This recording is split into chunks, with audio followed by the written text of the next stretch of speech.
તો કાંકરેજ તાલુકાના કુંવારવા શ્રી રાજવિદ્યા પ્રચાર સેવા સંસ્થાન ખાતે રવિ કૃષિ મહોત્સવ 2024નો 2 દિવસીય કાર્યક્રમ યોજાયો હતો।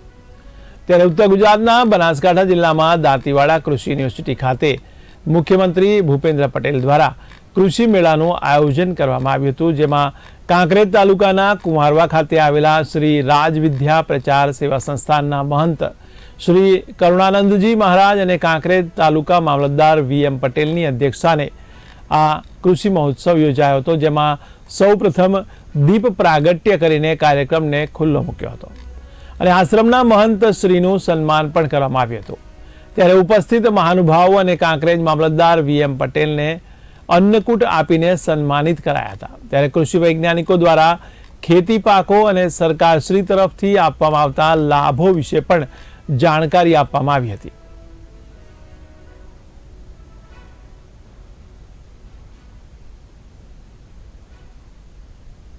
સરકાર શ્રીનો રવિ કૃષિ મહોત્સવ 2024નું કાંકરેજ તાલુકાનું આયોજન કુંવારવા આશ્રમ મુકામે કરેલું હતું।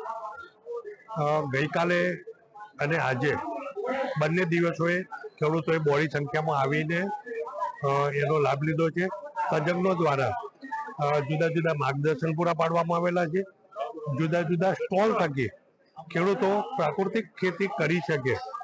સરકારશ્રીએ 2005થી પ્રાકૃતિક ખેતી માટે રવિ કૃષિ મહોત્સવનું આયોજન કરીને છેલ્લા 20 વર્ષથી જ્યારે માર્ગદર્શન આપવામાં આવી રહેલું છે, ત્યારે ખૂબ જ બહોળી સંખ્યામાં કાંકરેજ તાલુકાના ખેડૂતોએ ઉત્સાહભેર ભાગ લીધો છે।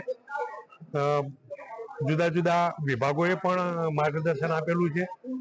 જુદા જુદા ખેડૂતો કે જે અત્યારે પ્રાકૃતિક ખેતી સાથે સંકળાયેલા છે, એમને પણ ખેડૂતોને પોતાના અનુભવો શેર કરેલા છે અને કાંકરેજ તાલુકો પ્રાકૃતિક ખેતી તરફ વધુ ને વધુ આગળ વધે એવી મારી શુભકામનાઓ।